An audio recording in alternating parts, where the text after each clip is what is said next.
الله رب العزت چې په خپل کتاب کې د مؤمنانو صفات ذکر کوي.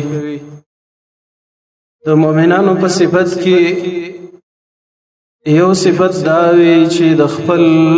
عورت او د خپل فرج حفاظت او ساتنه کوونکی وي. مؤمن خپل ځان په هغه ځای کې نه استعمالوي چې الله او رسول د هغه ځای نه منع کړی دی. مؤمن هغه دی چې د خپل رب خبرې ومني او هغه چې ورته سوی د هغې په تګلاره باندې روان شي. الله رب العزت چې خپل بندگان د یو عمل نه بندوي مؤمنانو، د هغې وجه دا وي چې په دغه عمل کې د دنیا او د آخرت دواړه تاوان وي. د عمل او دغه کار د مؤمن دنیا هم خرابوي او آخرت هم خرابوي. د دې وجه نه شریعت وایي چې دا کار مه کوئ. او کافر دی خبرو ته متوجه دي. هغه څه چې امت خرابوي، د امت ځوانان خرابوي او د امت مسلمه مستقبل خرابوي، نو د کافرو ډیر مهنت دا وي چې په دغه ګندګانو کې امت مسلمه ځوانان واچي. د کافرو په معاشرو کې دا خبره کیږي چې کاسن وعانیه يفعلان على تختيم الأمة ما لا يفعلان ألف مدفع. ويو گلاس د شرابو او درنګي زناونه او فحشاوي دا امت مسلمه چې څومره خرافي امت محمدي صلی الله علیه وسلم دا په ضربمونو سره دومره نه خرابيږي. بیا خپل سره دا وایي چې فارقوه فی الماده والشهوات. و تاسو غواړئ چې د امت مسلمه ځوانان خطا کوي او د هغې شجاعت والی او د هغې مروت او سړیتوب والی او ستاسو لاسپوڅي او غلامان جوړ شي او ستاسو د سیطرې لاندې راشي، نو دوی په مادیاتو باندې بوخت کوي. د ډالرو او د افغانو او د نورو مادیاتو محبتونه د دې په زړونو کې واچوي او دویم خواهش پرست جوړ کوي. تاسو کولی شئ چې د دغه امت ځوانان په لاس کې والی او د خپلې فایدې او د ګټې لپاره استعمال کړي. مؤمنانو تاسو وګورئ چې څومره ځوانان د امت مسلمه دا د کافرو په لاس کې لیدلي وي او د هغې مفکورې او نقشې چې تطبیقوي او د هغې د لاندې منډې وایي. دا ولې ځکه دی په مادیاتو باندې دغه خلک اخته کړي وي او یې په خواهشاتو باندې دغه خلک اخته کړي وي. نو بیا ټول عمر د دین محمدي صلی الله علیه وسلم نه جدای. نو اوس په معاشره کې مؤمنانو تاسو وګورئ د کافرو ډیر مهنت دا دی چې څنګه د مادیاتو سره محبت پیدا شي. هر سړی د مادي پسې منډه وهي،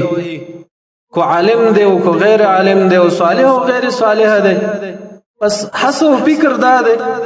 چې پیسې پیدا کړي، دنیا پیدا کړي. مؤمنانو ځان بس غافل نه چې په دې ناس مجلس کې ځان څه فکر وکړو چې زمنګ د جن او د مقصد لوی فکر څه دی. حتی ډیر عبادت او بندګۍ دا چې کو دام د مادیاتو د پاره کومنس کو تلاوت کو ذکر کو خسړیتوب کو دې د پاره چې مال می زیاتی شي او تجارت کې ګټه وکم، دکانداري کې ګټه وکم او الله بیماریاں رانه ولي او تکالیف رانه ولي او مشکلات رانه ولي. زمنګ اکثر عبادت په دې نیت باندې والعیاذ بالله.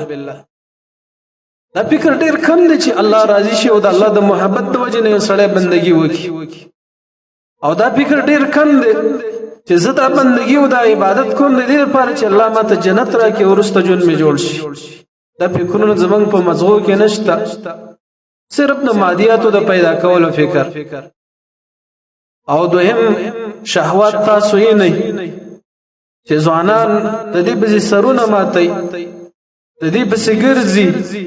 چې څنګه د دې خواهش او لذت په یو ځای کې پوره شي.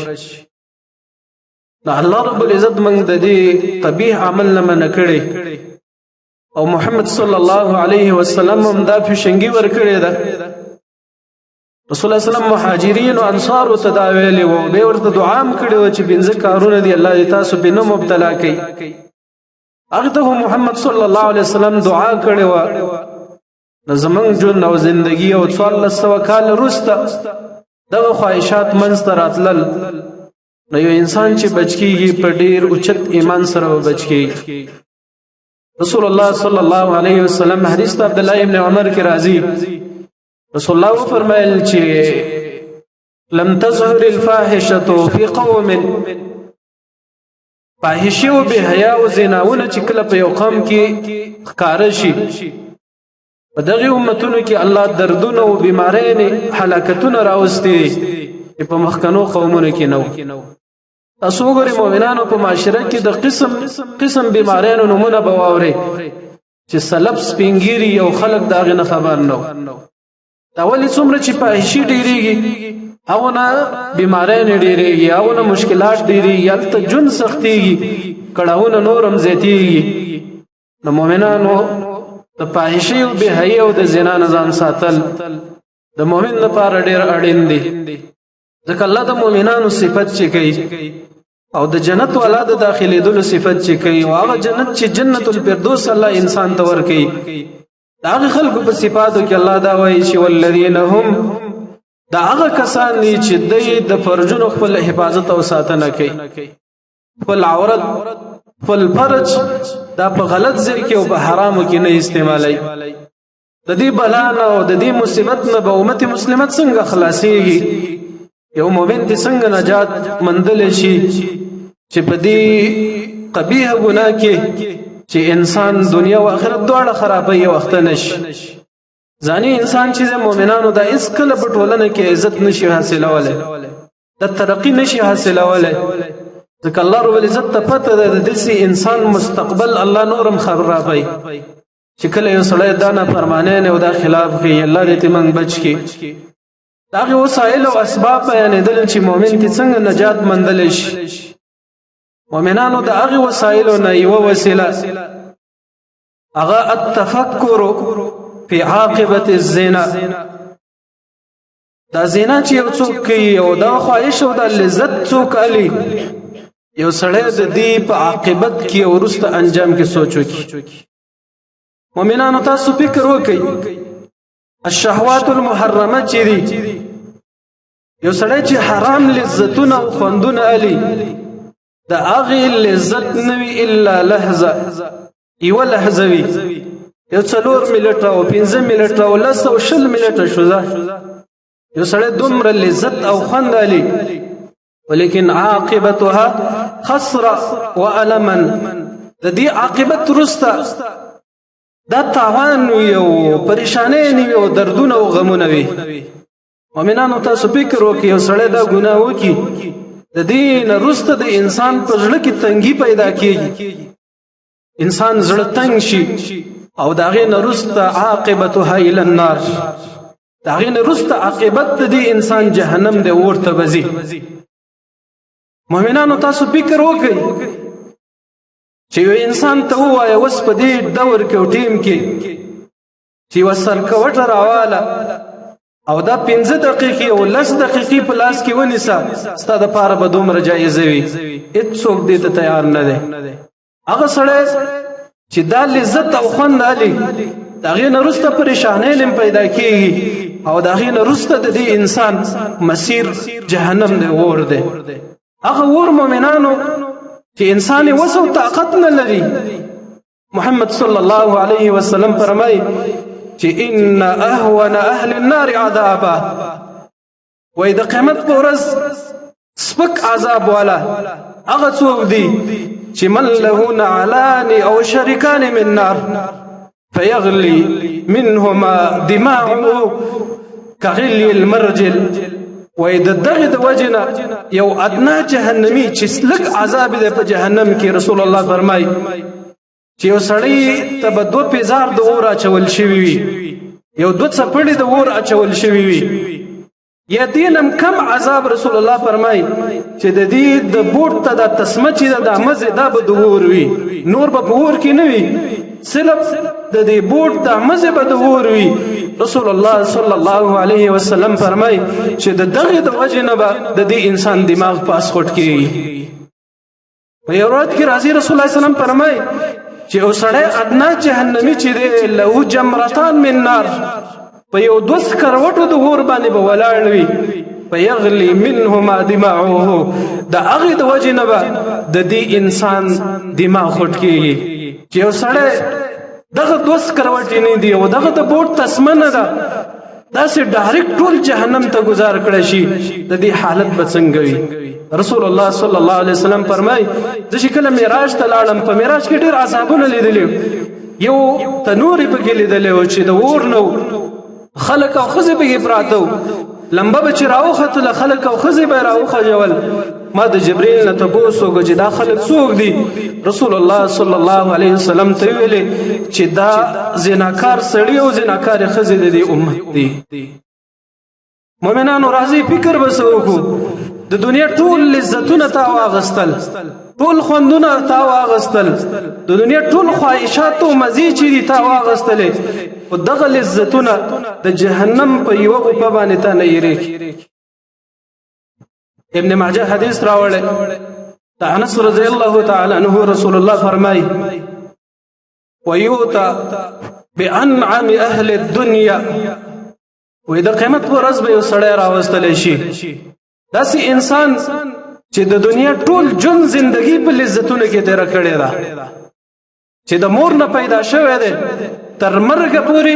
دی انسان پریشانی او مشکل او تکلیف هیڅ نه دی لیدلی رسول الله فرمایي چې فیصبغ فی النار صبغه دا په ور د جهنم کې یو غفو ورکړی شي یو سړی په اوبو کې ومنډي او به ته راوباسي یو سړی د یو زیته ښکارا کې او به ته زر راوباسي پاږي کې درنګ تیر نه کی پاږي کې وخت تیر نه کی وای دې ته به وای چې هل اصابك نعيم قط آیات په جن کې نعمتونه در رسیدلی او کنو دا به وای چې فوالله ما رايت خيرا قط قسم په الله چې ما په خپل جن کې خیر نه لیدل ومنانو راځي فکر سره وکړو چې د دنیا ټول نعمتونه ټول لذتونه یو انسان اغستلې دي او د جهنم په یو غفه باندې دغه ټول لذتونه د انسان نه یری د سړی په دنیا کې هیڅ لذت او خوند نه ده اغسته هیڅ مزه نه ده اغسته ولیکن عقیده یې د توحید ده متبع د قران او سنت ده د محمد صلی الله علیه وسلم تابعدار ده رسول الله فرمای اشد الناس بوس برا واستل شي هغه انسان چې د پیدایش نه تر مرګ پورې کړهونه او تکلیفونه او مشکلات تیر کړی دي د په جون کې خوشحالي نه دلیدلې رسول الله فرمایي چې فیصبع فی الجنه په جنت کې به یو غفا ورکړی شي یو غفا به تبراوي استل شي وای الله رب العزت ورته چې آیات تکلیف په جن کې لیدلو دا به چې قسم په الله ما رأيت بؤسا قط قسم په الله ما په جن کې تکلیف او مشقت نه لیدل مؤمنانو د دنیا د لذتونه دا خوندونه دا مزي چې نن یو سړی له د دې په شاته روان دی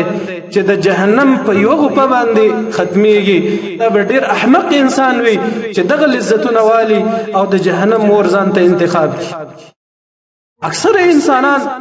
ډېر خلک چې جهنم ته ځي هغه د دې ګناه د وجه نه ځي حدیث ابو هريره رضی الله تعالی عنہ کی راضی باسناد صحیح سئل رسول الله صلی الله علیه وسلم تاسو کړه د رسول الله د رسول الله صلی الله علیه وسلم نه دا پوښتنه وکړه شو من اکثر ما يدخل الناس النار اکثر ډیر خلک چې ما يدخل الناس النار چې ډیر جهنم ته ځي په څه باندې ځي محمد صلی الله علیه وسلم ورته چې الفم والفرج دا د جبه لارې ځي جبه ډېر انسانان په دې دنیا کې لګي دي کو د الله اولیاء او دوستانو پسې خبرې وکړي کو د دین پسې خبرې وکړي کو د مدرسې پسې وکړي کو د جماعت پسې وکړي کو د عالم پسې وکړي بس سی چې ویل یو دا وایي چې زبر دی باندې معاف شم والله العظیم هر جمله چې ته د خولې نه وباسې د قیامت په ورځ به دې سره تاسو محاسبه کی ته آزاد نه په دې دنیا کې چې مدرسې پسې مراد به دی وای د عالم پسې مراد به دی وای په دین پسې مراد به دی وای او ته به مسؤل نه او ته نه به تبوس نه کیږي او د اکثر خلک چې جهنم ته ځي دغه د جبې د وجه نه ځي د جبې سره احتیاط نه کوي رسول الله صلی الله علیه وسلم فرمای چې هل يكب الناس على وجوههم او مناخرهم الا حصائد السنتهم په جهنم کې چې ډیر خلک نسکور زوړن وي دا د دې جبې د وجه نه به جوړن بس نن ټول خلک پرې شوي دي د شاعر قدر نشته د عالم قدر نشته د مدرسې او د جماعت قدر نشته بس چې په جوبه باندې راويست لوي او ځان ورته خسړې اخکاری والله العظیم ته محاسبه د قیامت پرز دغه جمله چې ته د خلې نه راوباسي تاسو سره محاسبه کوي بلکې رسول الله فرمای چې یو سړی به یو کلمه د خلې نه وباسي دا به هیڅ پاکونه کی دا به ورته معمولی ښکار شي الله رب العزت په دې انسان باندې تر قیامت پورې ولي کې چې زده ته غوسه د دې توبه نه قبلون چنن ته خبرې کې مسلمانان زوره مسلمانان تکلیفه د الله اولیاء او دوستانو ته په جوبه باندې ضرر رسې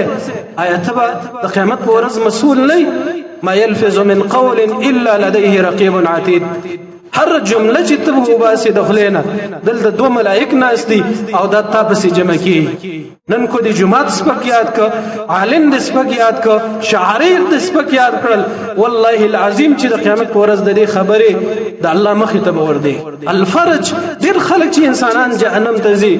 رسول الله فرمایي چې د دې عورت د لارې زیو د دې ټوټې د لارې ذکر رسول الله فرمایي چې ازمن لي سته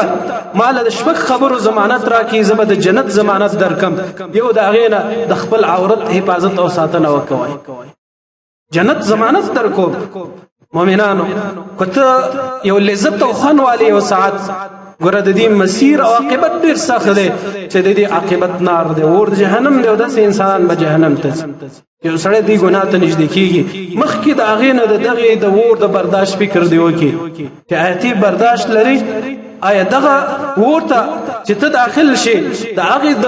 قوت او طاقت لري چې دا په خپل بدن باندې وجود باندې برداشت دنیا ور ځان باندې ټیس کا د دنیا ور په لاس کې راواله وی ګوره چې برداشت لري کو نه لري رسته دغه نه به د قیامت ور د برداشت خبره کا مؤمنانو بل لارې د نجات ده چې فکر کول په عاقبت د دې ګناه کې ته به څومره وخت خونواله څومره لذت بواله څومره مزه به د دې ګناه نه واله لیکن ټول جن زندگی دي تباہ او بربادي